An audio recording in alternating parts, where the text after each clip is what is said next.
अगर आपने धुरंधर 2 यानी कि धुरंधर द रिवेंज मूवी देख ली है तो ही इस वीडियो को आगे देखना। इस वीडियो में हम पार्ट 2 की एंडिंग के बारे में डिस्कस करने वाले हैं। हो सकता है कि कुछ चीज़ें शायद आपको समझ में ना आई हो। क्या धुरंधर 3 भी आने वाली है? हमजा के कैरेक्टर के साथ आखिर बाद में क्या हुआ, सब कुछ हम डिस्कस करेंगे। वीडियो को शुरू करने से पहले स्पॉइलर अलर्ट। अगर अब तक आपने पार्ट 2 नहीं देखी है तो थिएटर में जाकर पहले पार्ट 2 देखिए और मूवी देखने के बाद ही यह वीडियो देखना। और दोस्तों यकीन करिए, इस मूवी को थिएटर में देखना ज़रूरी है, क्योंकि घर पर या फिर मोबाइल में देखते वक्त शायद आपको उतना मज़ा ना आए। तो पर्सनली मैं रेकमेंड करूंगा कि मूवी को थिएटर में ही देखना और फिर उसके बाद ये वीडियो देखना। तो चलिए बिना टाइम वेस्ट करे वीडियो को शुरू करते हैं। शुरुआत में ही हम जसकीरत सिंह डांगे के कैरेक्टर को देखते हैं, जो अपने परिवार के साथ फोटो ले रहा है। हमें पता चलता है कि उसके डैड भी फौजी थे और वो खुद भी फौज में जाने की प्रिपरेशन कर रहा है। उसके परिवार में मॉम, डैड और 2 बहनें हैं। उसका एक दोस्त भी है जो उसकी बहन से प्यार करता है। खैर, इसके बाद कहानी कुछ साल आगे बढ़ती है। जसकीरत अपने उसी दोस्त के साथ एक जगह पर आया है। हमें पता चलता है कि वो अपनी बहन को ढूंढ रहा है, जिसे एक एमएलए के परिवार ने किडनैप कर लिया है। जसकीरत अपने दोस्त के साथ इन्फॉर्मेशन निकालते हुए एक अनजान जगह पर आया है। उसका दोस्त एक्चुअली इस जगह को जानता है और कुछ गलत काम करने वाले लोगों को भी जानता है। कुछ लोग जो हथियार और ड्रग्स का धंधा करते हैं वो उसके पहचान वाले हैं। खैर, तो हमें पता चलता है कि जसकीरत यहाँ पर अपनी बहन को ढूंढने आया है। एक एमएलए जो पहले एक गैंगस्टर था, उसने उसकी बहन को किडनैप किया है। तो पिछले कुछ सालों में हुआ ये था कि जसकीरत जब अपने फौज में भर्ती होने की तैयारी कर रहा था, उसी बीच एक एमएलए ने लैंड डिस्प्यूट के केस में जसकीरत के परिवार को तंग किया। उस एमएलए ने उसके पिता को उन्हीं के खेत में फांसी पर लटका दिया। दोनों बहनों की इज्जत लूटी और एक बहन को वहीं पर मार दिया। दूसरी बहन को किडनैप करके अपने गाँव लेकर गया। जसकीरत की मां ने एमएलए के खिलाफ केस भी किया था, लेकिन पॉलिटिकल प्रेशर की वजह से उनके खिलाफ पुलिस कंप्लेंट भी किसी ने नहीं लिखी। इसी वजह से बदला लेने के लिए और अपनी बहन को वापस लाने के लिए जसकीरत वहां पर गया। यहाँ पर आने के बाद उसने सबको मार डाला और अपनी बहन को भी छुड़ा लिया, लेकिन इसी की वजह से जसकीरत को फांसी की सज़ा मिली। जसकीरत ने अपने दोस्त को परिवार का ख्याल रखने के लिए बोला और जेल चला गया। 2 साल के बाद जब जसकीरत चंडीगढ़ जेल से दूसरी जेल में ट्रांसफ़र हो रहा था, उसी वक्त कुछ लोग पुलिस वैन पर हमला करके जसकीरत को किडनैप कर लेते हैं। फिर हमें पता चलता है कि उसे अजीत सन्याल और सुशांत बंसल के कैरेक्टर ने ही किडनैप कराया था। जसकीरत एक अच्छा इंसान है और फौज में भर्ती होने की तैयारी भी कर रहा था। इसी वजह से उसे धुरंधर प्रोजेक्ट में शामिल कर लिया जाता है। इसके बदले वो उसके परिवार को पैसे प्रोवाइड करते रहेंगे। जसकीरत उन्हें कभी भी नहीं मिलेगा और हमजा की आइडेंटिटी ले लेगा।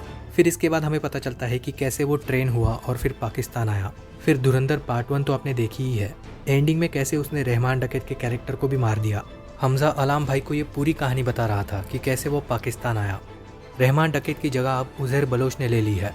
इसके बाद हम देखते हैं कि कैसे हमजा एसपी चौधरी असलम और जमील जमाली के साथ मिलकर लियारी में रहने वाली क्रिमिनल्स का खात्मा कर रहा है।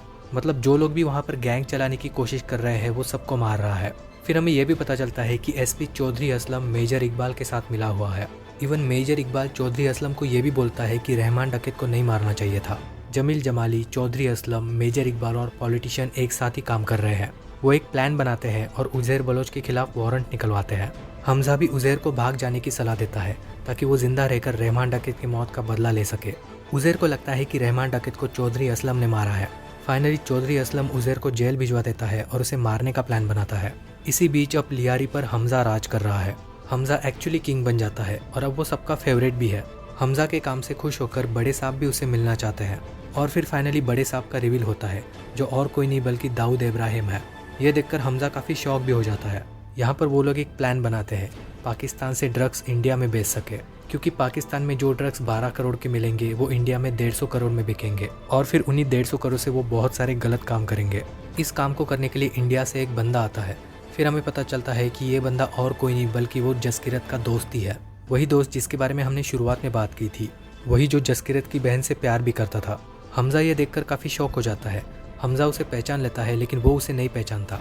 लेकिन उसी शाम को जब एक पार्टी होती है, वहाँ पर हमें पता चलता है कि वो भी हमजा को पहचान चुका है। वॉशरूम में दोनों की हाथापाई होती है और गलती से उसका दोस्त मर जाता है। मरने से पहले उसने हमजा को बताया था कि उसने उसकी बहन से शादी की है और उनके 2 बेटे भी है।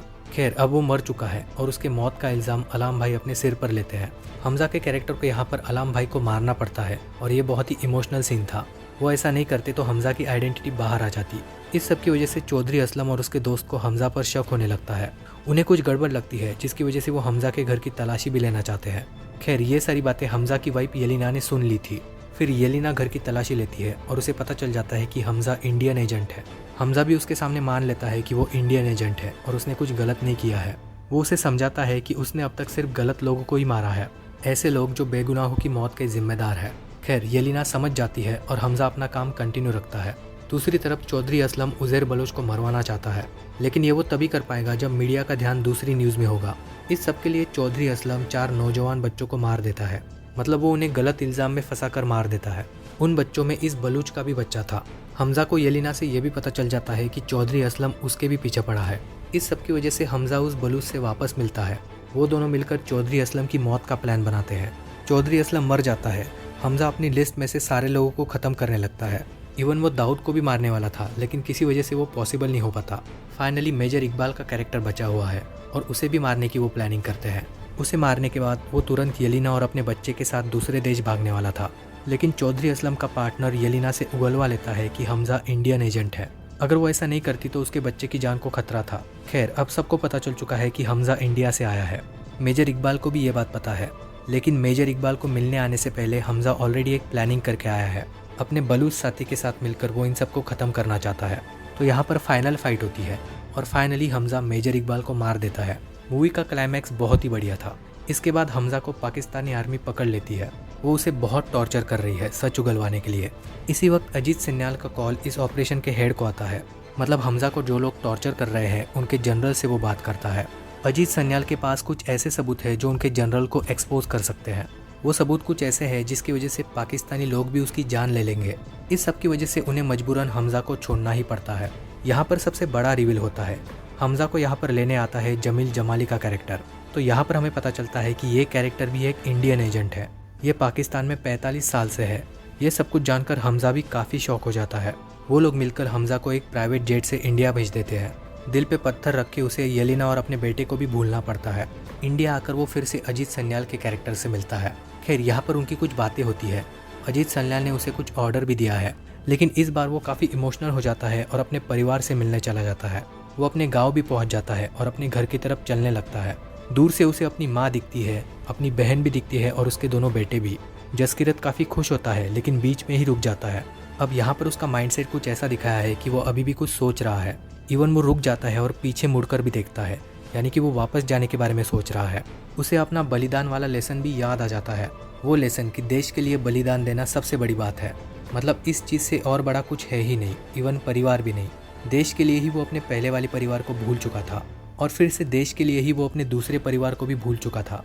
और इतना सब कुछ करने के बाद वो एक भी गलत कदम नहीं उठा सकता था।